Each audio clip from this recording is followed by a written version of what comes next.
Hello friends, myself Arun Goswami, Assistant Professor, Poddar management training institute Jaipur. देखिए दोस्तों, पिछले video में हमने लॉर्ड कर्जन एवं उसकी शिक्षा नीतियों के बारे में जाना था। आज का अपना विषय है सैडलर आयोग 1917, सैडलर कमीशन 1917। देखिए दोस्तों, सैडलर आयोग की नियुक्ति की गई। इसके जो अध्यक्ष थे वो माइकल सैडलर थे। उन्हीं के नाम पर इसको सैडलर आयोग कहा जाता है। इस आयोग की नियुक्ति कलकत्ता विश्वविद्यालय की जांच के लिए की गई थी, लेकिन साथ में इसने अन्य विश्वविद्यालयों की जांच का भी कार्य किया। अब देखते हैं दोस्तों, सैडलर आयोग की नियुक्ति सन 1917 में कोलकाता विश्वविद्यालय से संबंधित समस्याओं की जांच करने तथा उनका समाधान करने के लिए कोलकाता विश्वविद्यालय आयोग की नियुक्ति की गई। इस आयोग के अध्यक्ष लीड्स विश्वविद्यालय के उपकुलपति डॉक्टर माइकल सैडलर थे, इसलिए इसे सैडलर आयोग कहा जाता है। देखिए दोस्तों, ये कलकत्ता विश्वविद्यालय आयोग था। इसके अध्यक्ष लीड्स विश्वविद्यालय के उपकुलपति डॉक्टर माइकल सैडलर थे। उन्हीं का नाम पर इस आयोग का नामकरण किया गया। आयोग का कार्य मुख्यतः कोलकाता विश्वविद्यालय की स्थिति की जांच करना था, किंतु इसने अन्य विश्वविद्यालयों की स्थिति की भी जांच की। उच्च शिक्षा के अतिरिक्त आयोग ने माध्यमिक शिक्षा के सुधार के लिए भी सुझाव दिए। देखिए दोस्तों, जैसा कि नाम से ही पता चल रहा है, कोलकाता विश्वविद्यालय आयोग, तो इसका महत्वपूर्ण कार्य था कोलकाता विश्वविद्यालय की स्थिति की जांच करना। किंतु कोलकाता विश्वविद्यालय के साथ साथ इसने अन्य विश्वविद्यालयों की भी स्थिति की जांच की और इसने उच्च शिक्षा के अतिरिक्त माध्यमिक शिक्षा के सुधार के लिए भी सुझाव दिए कि हमारी माध्यमिक शिक्षा में क्या क्या सुधार करने चाहिए। सबसे पहले कोलकाता विश्वविद्यालय संबंधी सुझाव। देखिए दोस्तों, इस आयोग में कोलकाता विश्वविद्यालय संबंधी क्या सुझाव बताए गए। कोलकाता नगर के सभी कॉलेजों का संगठन इस प्रकार से किया जाए कि वे एक शिक्षण विद्यालय का रूप धारण कर सके। इन्होंने वर्तमान कोलकाता विश्वविद्यालय की स्थिति की जांच करके यह सुझाव दिया कि कॉलेजों का संगठन इस प्रकार से किया जाए कि वो एक शिक्षण विद्यालय के रूप में अपना रूप धारण कर सकें। सेकंड, शीघ्र से शीघ्र ढाका में एक आवास शिक्षण विश्वविद्यालय की स्थापना की जाए। देखिए दोस्तों, इन्होंने कहा कि ढाका के अंदर, अब ढाका बंगाल में है, उस समय कोलकाता विश्वविद्यालय के अंडर में आता था ढाका, तो इन्होंने कहा कि एक आवासीय शिक्षण विश्वविद्यालय की स्थापना की जाए। कोलकाता विश्वविद्यालय के अतिरिक्त अन्य विश्वविद्यालयों संबंधी सुझाव। देखिए दोस्तों, अब इन्होंने कोलकाता विश्वविद्यालय के अतिरिक्त अन्य विश्वविद्यालयों के लिए क्या सुझाव दिया कि भारत में जितने भी विश्वविद्यालय चल रहे हैं उनमें क्या क्या परिवर्तन करना चाहिए। उसके लिए इन्होंने सैडलर आयोग में सुझाव व्यक्त किए। फर्स्ट, सरकारी नियंत्रण की कठोरता ने विश्वविद्यालयों की स्वतंत्रता को पूर्णतः समाप्त कर दिया है, क्योंकि उस समय दोस्तों अंग्रेजी प्रशासन था, कठोर काफ़ी था, इसलिए विश्वविद्यालयों की स्वतंत्रता को उन्होंने समाप्त कर दिया और अपने हाथ में ले लिया।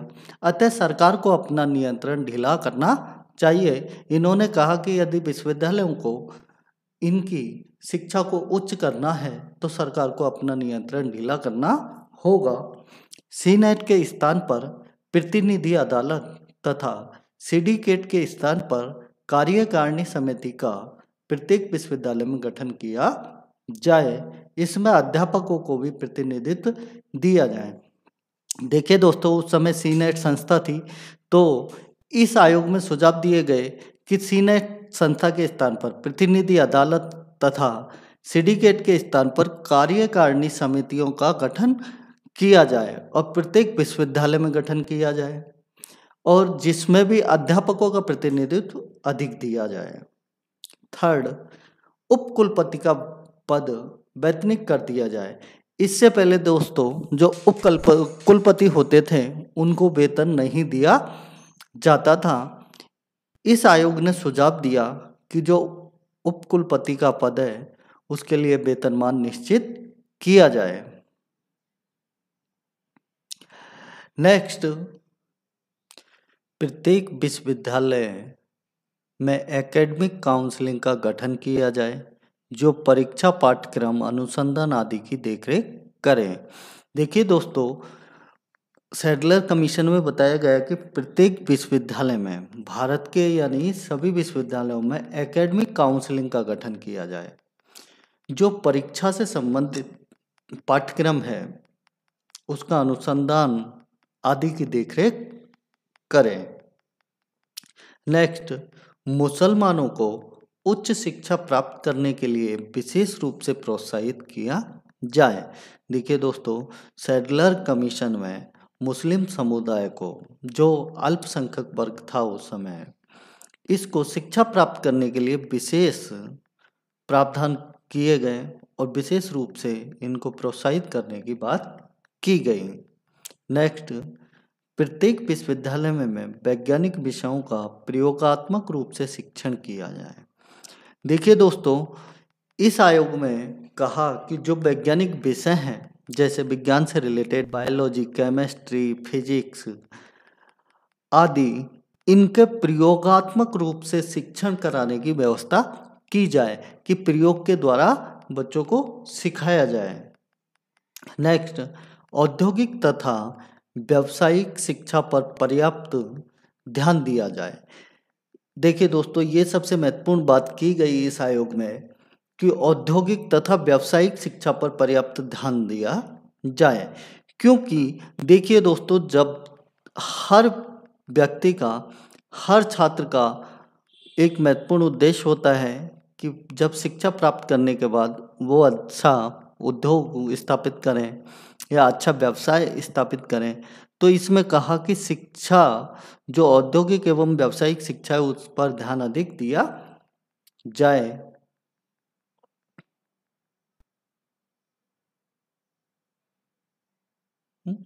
इसके बाद माध्यमिक शिक्षा के लिए इन्होंने सुझाव की बात की कि माध्यमिक शिक्षा में क्या क्या परिवर्तन किए जाए। अब तक जो परिवर्तन बताए थे वो एक तो विशेष रूप से कोलकाता विश्वविद्यालय के लिए बताया था और उसके बाद अन्य विश्वविद्यालयों के लिए, जो जितने भी भारत में विश्वविद्यालय थे उनके लिए सुझाव दिए गए कि हमारे विश्वविद्यालयों में ये परिवर्तन करने चाहिए। अब माध्यमिक शिक्षा के लिए सुझाव, इन्होंने माध्यमिक शिक्षा के लिए सुझाव दिया कि विश्वविद्यालयों से इंटरमीडिएट कक्षाएं पृथक कर दी जाएं और इंटरमीडिएट कक्षाओं के लिए पृथक से इंटरमीडिएट कॉलेज स्थापित किए जाएं। देखिए दोस्तों, पहले इंटरमीडिएट जो कक्षाएं थी वो विश्वविद्यालयों में चलती थी। इस आयोग में बताया कि इनको पृथक कर दिया जाए और इंटरमीडिएट कॉलेज स्थापित किए जाए, अलग से इंटरमीडिएट नए कॉलेज खोले जाएं जिनमें इंटरमीडिएट क्लासें ही चलाई जाएं। उनको, विश्वविद्यालय को और इंटरमीडिएट कॉलेजों को पृथक पृथक कर दिया जाए। सेकंड, इंटरमीडिएट कॉलेजों में कला, विज्ञान, इंजीनियरिंग आदि जीवन उपयोगी विषयों की शिक्षा दी जाए। देखिए दोस्तों, इंटरमीडिएट जो कॉलेज हों उनमें कला, विज्ञान, इंजीनियरिंग जो जीवन में उपयोगी हैं उन विषयों को सर्वाधिक पढ़ाया जाए, उन विषयों की शिक्षा सबसे ज़्यादा दी जाए। थर्ड, प्रत्येक प्रांत में हाई स्कूल तथा इंटरमीडिएट शिक्षा परिषद का गठन किया जाए। यह परिषद ही हाई स्कूल तथा इंटरमीडिएट कॉलेजों का नियंत्रण तथा संचालन करे। यह परिषद शिक्षा विभाग के नियंत्रण से मुक्त रहे। देखो दोस्तों, इन्होंने कहा, इस आयोग में कहा गया कि प्रत्येक प्रांत में हाई स्कूल तथा इंटरमीडिएट शिक्षा परिषद का गठन करें और वही इन कॉलेज पर नियंत्रण एवं संचालन का कार्य करें। इनको शिक्षा विभाग से मुक्त कर दिया जाए, यानी कि शिक्षा विभाग का कोई रोल नहीं होना चाहिए। जो यह हाई स्कूल तथा इंटरमीडिएट परिषद होंगी, यही उन कॉलेजों की पूर्ण रूप से देखभाल करेंगे। नेक्स्ट, शिक्षण का माध्यम भारतीय भाषाएं हों। देखिए दोस्तों, सबसे महत्वपूर्ण बिंदु है कि शिक्षण का माध्यम भारतीय भाषाओं में ही शिक्षा दी जाए। सभी कॉलेजों में शिक्षण का माध्यम भारतीय भाषा को चुना जाए। नेक्स्ट देखिए दोस्तों, इसमें स्त्री शिक्षा के लिए भी सुझाव दिए गए। उस समय भारत में स्त्री शिक्षा की दयनीय स्थिति थी, तो इस आयोग ने अध्ययन करके ये बताया कि हमारे देश के अंदर स्त्री शिक्षा में क्या क्या सुधार किए जाने चाहिए। किशोर बालिकाओं के लिए पर्दा विद्यालयों की स्थापना की जाए।